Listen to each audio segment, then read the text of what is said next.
Good evening. In tonight's news bulletin, passengers on the NZ785 flight to New Zealand disappointed about luggage left behind in Niue last week. The Tyra Pacific Expedition team are in Niue waters conducting research. Niue works towards developing a national plan of action for the protection of sharks. Toi's women's group pulled off a good show day on Saturday. Passengers on board last Friday's Air New Zealand flight have voiced disappointment after some of their luggage was left behind in Niue. About 800 kilograms of luggage, mainly suitcases, were offloaded following a call made by the pilot for safety in takeoff and landing. Air New Zealand agents on island Pelini's Travel have confirmed that luggage was offloaded and said following reports of bad weather in New Zealand, the flight needed to take on board more fuel to ensure that they had enough fuel in case the plane needed to circle a few times, waiting for the weather to clear up. They went on to say that the flight was at its maximum capacity and a decision needed to be made in a short amount of time, so it was unfortunate that luggage was offloaded.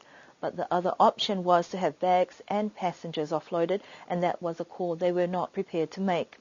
However, passengers who had connecting flights to other destinations were disappointed that they were not informed of this decision at any point of their journey or given a choice to decide whether to take their suitcases or food bins.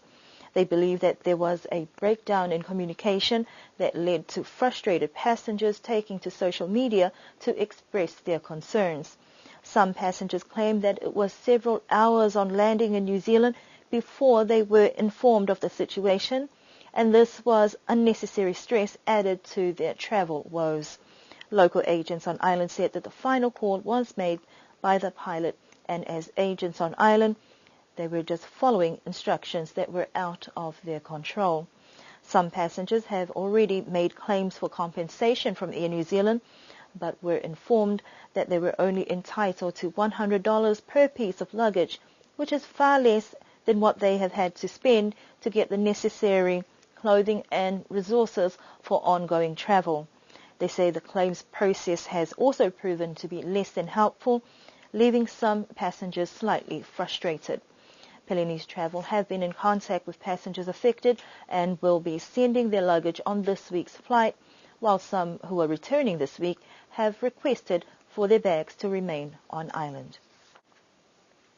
Niue has been included as a research site for the Tyra Pacific Expedition study to understand the evolution of coral reefs in the context of climate and demographic changes. Coral reefs are important because they're home to 30% of the known marine biodiversity, and they're particularly affected by global changes, with the accumulated effect of human population increase and climate change. The Tyra Expedition Foundation is a non-profit organization that organizes scientific research missions aboard the schooner Tyra, and they arrived in Niue on Sunday. We were able to go on board and talk to the captain to find out about the expedition and the journey thus far. We left Lorient, Brittany, west part of France, 6 months ago, and the will is to compare all the coral system in all over the Pacific to try to see how they react, is it differently to the acidification of the oceans and the temperature, which is getting higher. So we did Lorient and then Panama Canal.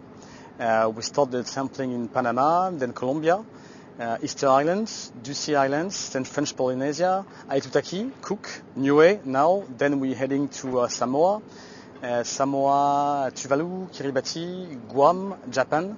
And Japan we go to Fiji, New Zealand, PNG, Papua New Guinea, Solomon Island, Japan again, Hawaii, and then get back in France by the USA, so the West Coast and East Coast.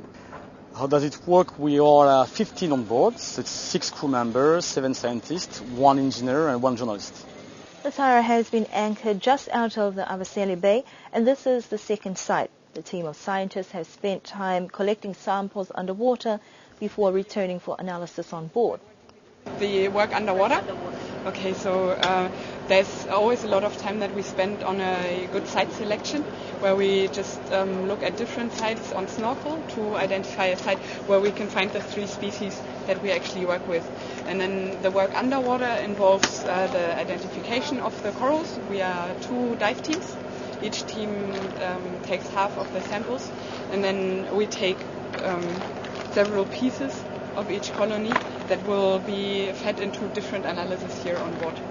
We sample the same 3 species throughout the Pacific, and they are exposed to very many different environmental conditions throughout this Pacific range. And we are very interested to find out how they differ across the environmental gradient, to see whether there are specific adaptations to the specific locations. And we look at the genes, we look at the bacteria inside the coral, and also at the symbiotic algae inside the coral tissue to accomplish that. The expedition team are working to take samples from 3 different sites on the western coastal side of the island, and we asked about the progress so far. Oh, it's going very well. We've just come back from a very successful dive again, and we usually manage to get all our samples. The reefs in Niue are very, very beautiful, so it was very good today.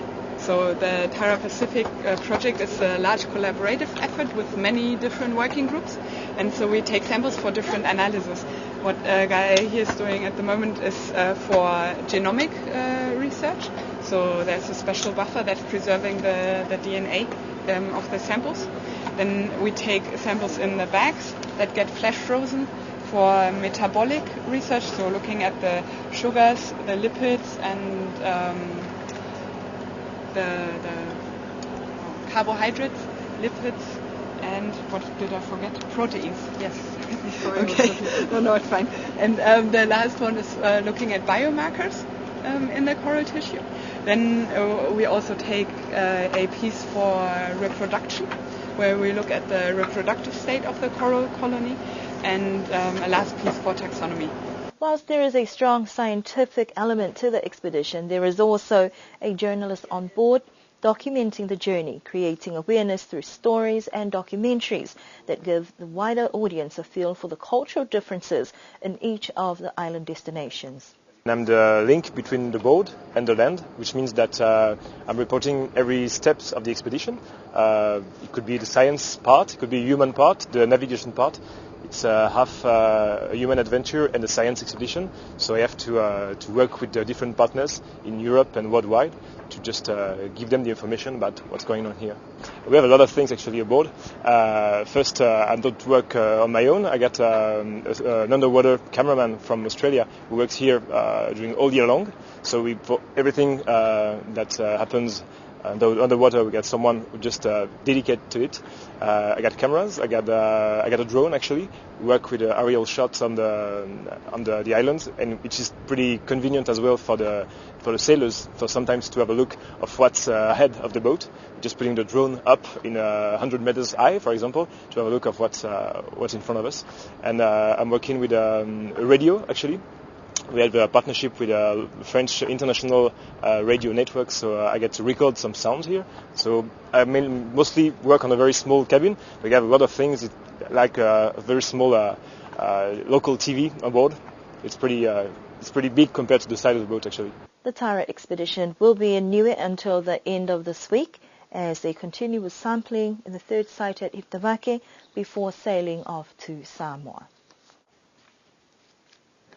The Niue Fisheries Department addressed concerns of locals about sharks interruption out at sea, and are working in collaboration with the Foreign Fisheries Agency and Pacific Community consultants to develop a national action plan to manage sharks and other sea creatures. Mr. Ian Freeman from the Foreign Fisheries Agency is with the National Marine Science Advisor Stephen Brower from SPC to develop a national action plan for sharks within Niue waters and to manage shark activity around fishermen's catches. Niue is in a fairly unique situation in that the issue here is sharks preying on fishermen's catches. Normally the issue is fishermen preying on sharks. So normally we're trying to reduce shark interactions with fishermen. This time we're actually going to be trying to reduce shark interactions with the fish that the fishermen are catching. So it is quite a unique situation. and it does seem to be fairly localised to grey reef sharks in particular areas. Local fishermen have raised a number of concerns regarding shark activity in Niue waters, but experts are saying that sharks are also a valuable part of the marine environment. Sharks are a really valuable member of the wider ecosystem. So usually if you've got a healthy population of sharks, you've actually got a fairly healthy ecosystem. Sharks also prey on damaged fish, fish that aren't as fit or healthy as other ones in the population, so that you're ending up with the stronger fish surviving and breeding. So yeah, they're a real key component of the ecosystem. Getting rid of them is not the way to go. There's several approaches that they could take that might minimise interactions with sharks. So fishermen traditionally burley or chum, which is used to attract their target species, but it also attracts sharks. So reducing the amount of chum and burley that go in the water would be a really good first step. A second step might be to actually take some burley and chum out, but put it in what they call a burley cage or a burley bucket, and put it away from where you want to fish. So you may be able to attract the sharks to there and leave your target species areas alone. And a third way is that if the guys are going out in a group, so there's 4 or 5 or more, one operator could actually be a little bit of a sacrificial lamb and go and attract all the sharks to his canoe or his small boat and let the other people catch the target species. Mr. Freeman states that Niue has a healthy number of sharks in our ocean blue waters.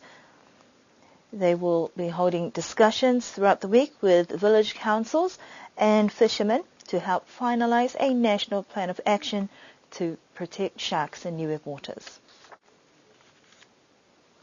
The population of Toi village in the north of Niue temporarily swelled last Saturday by visitors who went there to enjoy what the small community show day.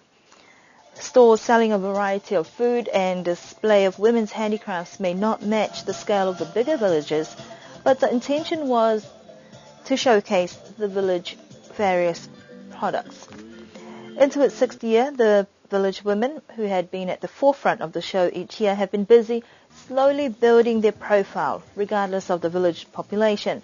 And it was good to see the community not trying to match the bigger villages in terms of volume, but to match them in the quality of the products on display or the food on offer.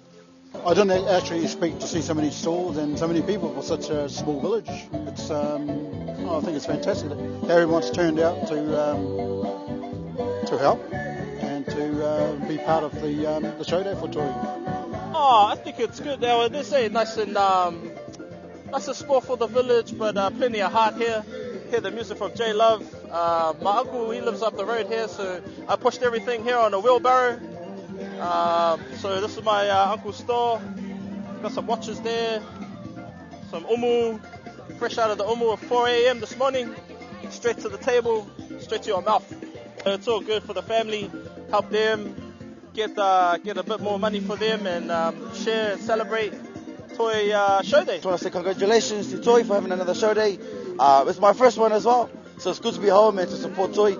And I'll definitely be back next year. So yeah, Toi, chee-hoo! Without the funding and the resources bigger villages enjoy, the Women's Handicraft Group plans to formulate a strategy that will allow them to access additional resources to assist in making the day bigger and better in the future. Judging by the presence of some of its descendants, the Women's Handicrafts Group are confident Toi has the rich potential to expand and to be on par with what the bigger villages show days offer. And that concludes our news bulletin for this evening. Do join us again for our next news bulletin on Thursday.